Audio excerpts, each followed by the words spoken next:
Bergabungnya Patrick Kluivert sebagai pelatih baru timnas Indonesia tentunya akan menarik banyak minat para pemain keturunan yang selama ini sulit didapatkan oleh pihak PSSI. Dan hal itu benar-benar dirasakan dalam waktu dekat ini. Setelah Jero Redworld yang bersedia membela timnas Indonesia untuk berjuang tembus tebalnya dinding dunia, beberapa pemain juga sudah mulai tertarik, termasuk Ian Madsen dan Miliano Jonathans, yang sudah mulai memberikan kode kepada skuad Garuda Merah Putih. Sementara itu, dengan bergabungnya sejumlah pemain dan pelatih baru di awal tahun 2025 ini, jelas membuat calon lawan timnas Indonesia di sisa babak round 3 seperti Australia, Bahrain hingga Cina mulai siaga 1. Karena bagaimanapun, meski Indonesia memiliki rank FIFA di bawah mereka, tapi dengan segala perubahan yang ada, tentunya akan membuat pertandingan di bulan Maret dan Juni mendatang akan semakin sulit diprediksi. Ya, ini bukan lagi soal rank FIFA, tapi ini adalah harga diri bangsa.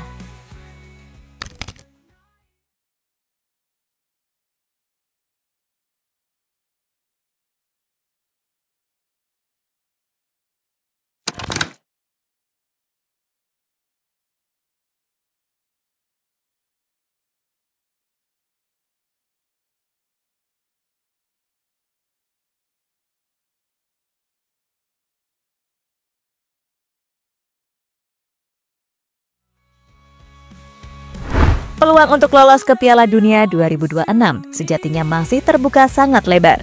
Saat ini skuad Indonesia berada di posisi 3 klasemen sementara dengan 6 poin dari 6 pertandingan yang telah dimainkan. Indonesia unggul agregat gol dari Cina, Bahrain dan Arab Saudi. Sementara itu, mereka juga hanya tertinggal 1 poin saja dari peringkat kedua Australia. Di mana artinya laga Indonesia versus Australia adalah laga penentu yang sesungguhnya.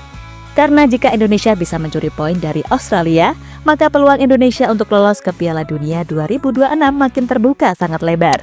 Karena di 2 laga selanjutnya, mereka akan sangat diuntungkan karena bermain di kandang saat menjamu Bahrain dan Cina. Dan di atas kertas, Indonesia lebih diunggulkan untuk bisa mengamankan 6 poin.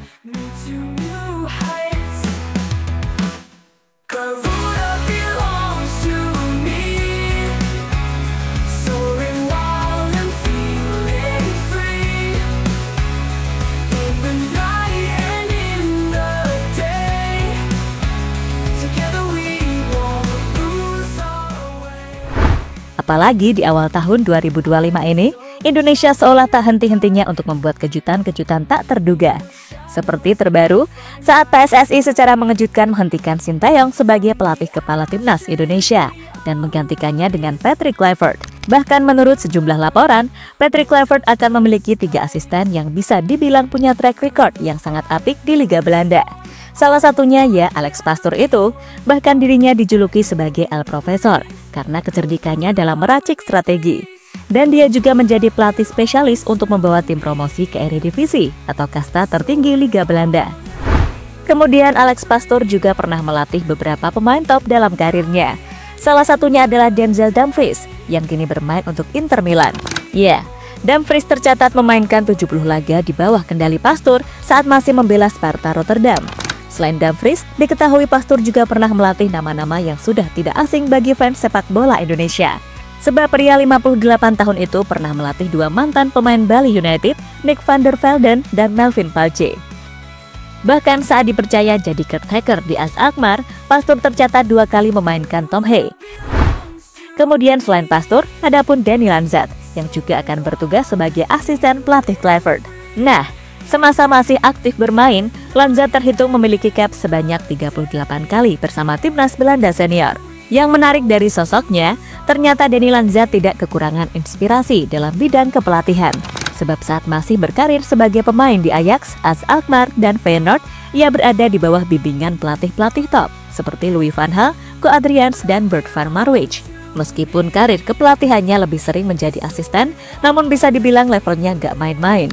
Tercatat, Danny Lanzat udah pernah jadi asisten pelatih tim-tim elit Belanda hingga asisten pelatih tim-tim elit Asia. Seperti asisten pelatih AS Alkmaar, Feyenoord, Al Ittihad, Willem II, Al Tawun, hingga yang terbaru jadi asisten pelatih Ferencváros di Liga Hungaria.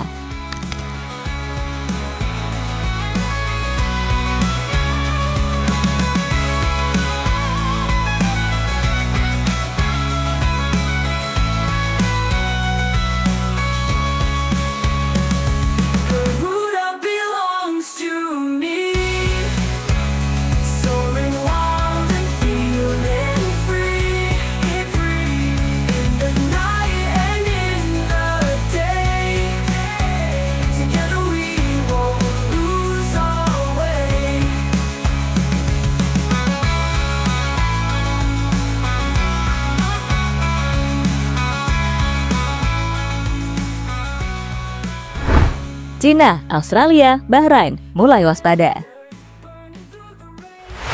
Keberhasilan proyek naturalisasi membawa timnas Indonesia tampil lebih kuat hingga berhasil naik 8 posisi ke peringkat 130 dunia menjadi sorotan media-media Cina. Media Cina 163 mengungkapkan Indonesia kini telah melonjak dan berkembang seperti roket dan menjadi raja kecil Asia Tenggara yang baru. Media tersebut menyebut timnas Indonesia berhasil menaklukkan Vietnam 3 kali berturut-turut pada Piala Asia hingga kualifikasi Piala Dunia 2026. Dalam beberapa tahun terakhir, tim Indonesia mampu menindas tim seperti Myanmar dan Laos. Tidak mudah untuk sesekali bermain imbang dengan Vietnam dan Thailand. Namun, kekuatan tim Indonesia saat ini telah melonjak. Dan hanya dalam beberapa tahun, mereka telah menjadi seperti roket, menjadi raja kecil Asia Tenggara yang baru. Pada babak penyisihan Piala Asia dan Piala Dunia, timnas Indonesia membunuh tim Vietnam sebanyak 3 kali, berulang kali. Dan itu bukan sesuatu kebetulan, pemain naturalisasi telah mentransformasi tim ini.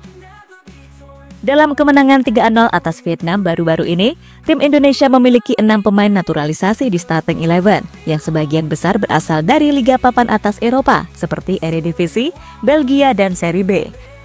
Kurang dari setengah jam pertandingan berjalan, kolaborasi 3 pemain Eredivisie dari timnas Indonesia dan 1 pemain Serie B sukses mencetak 2 gol. Membuat tim Vietnam tidak mudah melawan, lapor salah satu media Cina 163. Selain 163, media Cina lainnya yakni YCWB juga menyoroti kesuksesan naturalisasi timnas Indonesia yang membuat menang atas Vietnam berturut-turut. Pada babak kualifikasi Piala Dunia sebelumnya, Vietnam dibunuh berturut-turut oleh timnas Indonesia yang dibantu pemain naturalisasi, yang langsung berujung pada pemecatan pelatih Philippe Troussier, tulis YCWB. Media Cina lainnya, New QQ, juga mengulas kesuksesan naturalisasi timnas Indonesia. Dalam maraknya naturalisasi di sepak bola Asia baru-baru ini, tim Indonesia menaklukkan 2 kali tim Vietnam melalui strategi naturalisasi yang menarik perhatian luas. Kesuksesan tersebut tak hanya membuat tim Indonesia bisa melaju ke 16 besar, tapi juga membuat negara-negara Asia lainnya mulai mengkaji ulang pentingnya peran pemain naturalisasi dalam meningkatkan kekuatan timnas, ucap New QQ. Dan jika melihat pernyataan di atas, kini Cina terang-terangan menyebut bahwa timnas Indonesia dulunya memang bukan tim yang ditakuti. Tapi melihat perkembangan pesat timnas Indonesia saat ini, terutama dengan bertambahnya pemain-pemain keturunan berkualitas, maka bukan tidak mungkin jika skuad Garuda menjadi raja baru di Asia Tenggara, mengalahkan Thailand dan Vietnam. Media Cina tersebut juga menyebutkan bahwa timnya harus siap mental dan ikhlas jika akhirnya kalah match kedua di GBK nanti. Selain Cina, Australia dan juga Bahrain juga bakal mewaspadai kekuatan timnas Indonesia. Meski Australia merupakan tim langganan Piala Dunia, namun jika melihat segala perubahan yang ada di skuad timnas Indonesia akhir-akhir ini, jelas nggak ada salahnya kalau mereka menaruh respek besar kepada Indonesia. Bahkan mereka cukup khawatir dengan skuad Indonesia yang belum bisa diprediksi tersebut. Bahrain juga sama. Hasil imbang di leg pertama tentu akan membuat Indonesia tampil jauh lebih percaya diri saat bermain di GBK nanti. Apalagi PSSI telah menargetkan 6 poin saat menjamu Bahrain dan Cina di GBK. In your shadows, I find my spark. From the ashes we all rise. Garuda will touch the skies. Through the fire, through the storm, our bond can never be torn. Heartbeats echoing. Indonesia mulai setara dengan tim-tim elit Asia. Sementara itu, dengan perkembangan pesat yang dialami Indonesia dalam beberapa tahun kebelakang, kini sejumlah negara-negara di kawasan Asia mulai risau dengan kekuatan Indonesia yang sudah mulai mendekati level mereka, terutama jika melihat dalam beberapa pertandingan timnas Indonesia akhir-akhir ini. Kualitas mereka semakin meningkat, terutama sejak kedatangan sejumlah pemain keturunan yang berkarir di Liga Top Eropa, seperti Tom Hea, Chia Itzes, Marcel Gers, Calvin Verdong, Marten Pas, dan juga Kevin Dix. Apalagi baru-baru ini Federasi Sepak Bola Indonesia, PSSI mengaku dalam waktu dekat akan menambah sejumlah pemain keturunan grade S seperti Ole Romani, Pascal Struijk, Emil Audero, Jayden, Jero Reduwold, hingga Miliano Jonathans. Jika semua terlaksana, maka kekuatan timnas Indonesia akan setara dengan tim-tim elit di benua Asia.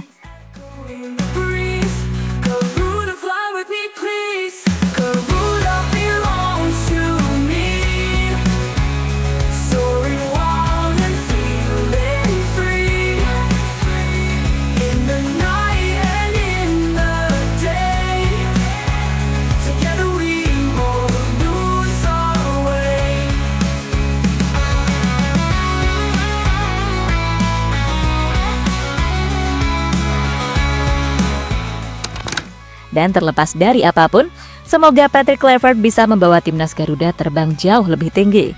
Karena jika melihat peluang yang ada, kok eman-eman rasanya kalau nggak di all-in sekalian. Dan kemenangan atas Australia akan membuat peluang Indonesia ke panggung dunia semakin lebar lagi. So, intinya harus semangat dan berikan penampilan terbaik di lapangan, oke?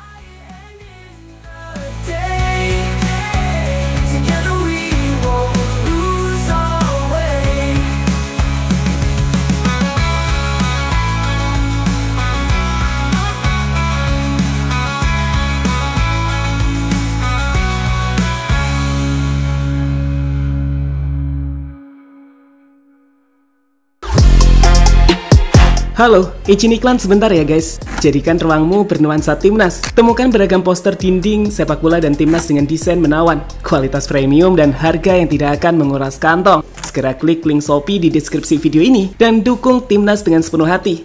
Mulai dari dinding rumahmu.